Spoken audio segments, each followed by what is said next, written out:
حضرت یعقوب علیہ السلام نے اسرائیل سے وعدہ لیا تھا کہ میری روح قبض کرنے کے لیے اچانک نہیں آنا، پہلے کوئی قاصد بھیج دینا تاکہ میں موت کی تیاری کر لوں۔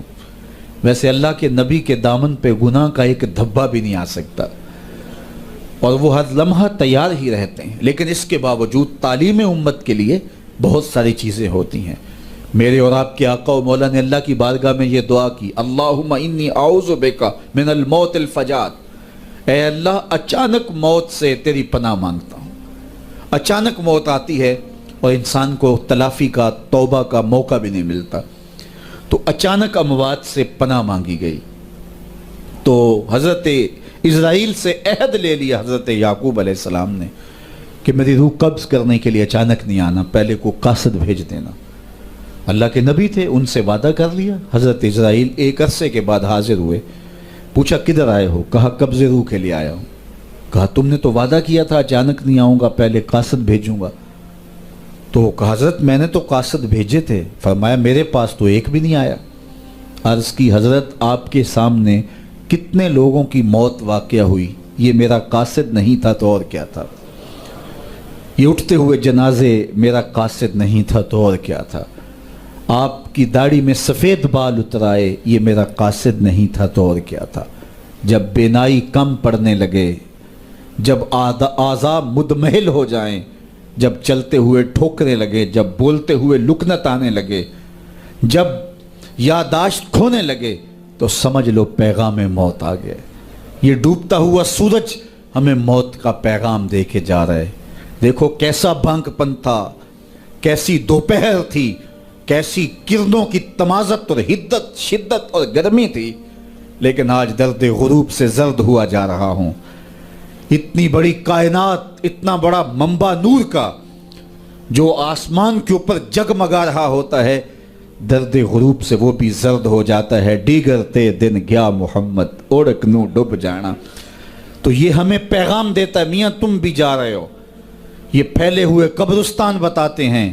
حضرت سیدنا غوث اعظم رضی اللہ تعالیٰ عنہ فرماتے ہیں جاؤ قبرستانوں میں جا کے دیکھو کیسے کیسے حسینوں کی مٹی خراب ہو رہی ہے۔ جو بدن پہ چٹکی بھی نہیں پڑنے دیتے تھے مٹی کی، آج ان کے کفن بھی تار تار ہو گئے ہیں۔ یہ ڈوبتا سورج، یہ اٹھتے جنازے، یہ پھیلی ہوئی قبریں، یہ بڑھاپا، یہ بالوں کی سفیدی، یہ کمر کا خم، یہ آنکھوں کی بینائی کا کم پڑ جانا، یہ اعضاء کا مدمحل ہو جانا، یہ چلتے ہوئے ٹھوکنے لگنا، بولتے ہوئے لکنت لگنا، یہ سب کچھ موت کا پیغام ہے۔ حضرت عمر بیٹھے تھے دربار میں، ایک شخص آ کے کھڑا ہو گیا، یا عمر لا تنسا موتک، عمر اپنی موت کو نہیں بھولنا۔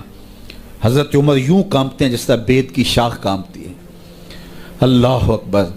کہا میاں روز آ جایا کر اور مجھے روز یہ میسج دے دیا کر۔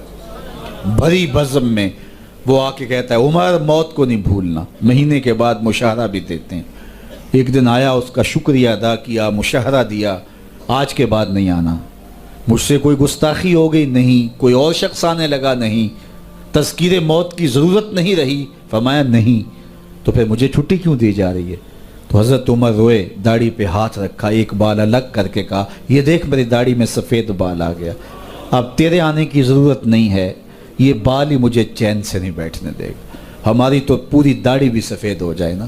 میاں صاحب بولے ہڈیاں کمبن گوڈے کھڑکن تے اڑ گیا لک تیرا، اجے بھی بدیوں باز نہ آئیوں جیو مرد دلیرا، فما اصبرہم علی النار۔ اللہ قرآن میں فرماتا ہے لوگوں کا آگ پہ کتنا حوصلہ ہے، کتنا حوصلہ ہے لوگوں کا آگ پہ۔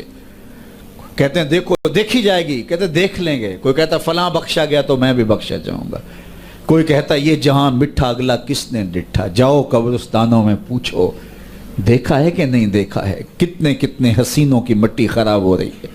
تو قبل اس سے کہ وہ وقت آئے کوئی حجت باقی نہ رہے، مجھے اور آپ اپنی زندگی کو اللہ کے حضور سپرد کرنا ہے، اور موت کا ذائقہ ہر ایک نے چکھنا ہے قبل اس سے کہ وہ وقت آ جائے اور پھر پچھتاوا ہو۔ آج میں اور آپ اپنی زندگی کو اللہ کے حضور پیش کرنے سے پہلے اپنے آپ کو تیار کریں۔ دو چیزیں دل کا زنگ اتارتی ہیں، کثرت کے ساتھ موت کی یاد اور قرآن مجید کی تلاوت۔ ادارت المصطفیٰ کی فکر